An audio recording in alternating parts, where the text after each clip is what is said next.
Neat పరీక్ష paper leakage వివాదం దేశవ్యాప్తంగా తీవ్ర ఆందోళనలకు దారితీసిన నేపథ్యంలో కేంద్ర విద్యాశాఖ మంత్రి ధర్మేంద్ర ప్రధాన్ తన పదవికి రాజీనామా చేసినట్లు సమాచారం. పరీక్షల నిర్వహణలో చోటు చేసుకున్న లోపాలకు నైతిక బాధ్యత వహిస్తున్న ప్రధాన్ తన రాజీనామా లేఖను ప్రధాని నరేంద్ర మోదీకి సమర్పించినట్లు తెలుస్తోంది. ఈ పరిణామం కేంద్ర రాజకీయాల్లో సంచలనంగా మారింది. మరోవైపు ధర్మేంద్ర ప్రధాన్ రాజీనామాపై కాక్రోచ్ జనతా పార్టీ స్పందించింది. దీనిని దేశవ్యాప్తంగా విద్యార్థులు సాధించిన భారీ విజయంగా అభివర్ణించింది. సిజేపీ వ్యవస్థాపకుడు అభిజిత్ దీప్కే స్పందిస్తూ మేం సాధించాం అంటూ వ్యాఖ్యానించారు.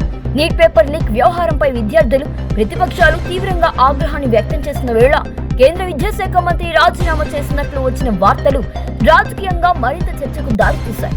అయితే ఈ రాజీనామాపై అధికారిక ప్రకటన, తదుపరి కేంద్ర ప్రభుత్వ నిర్ణయం ఏంటన్నది ఇప్పుడు ఆసక్తికరంగా మారింది. कंफर्म है, इससे आया कंफर्म है।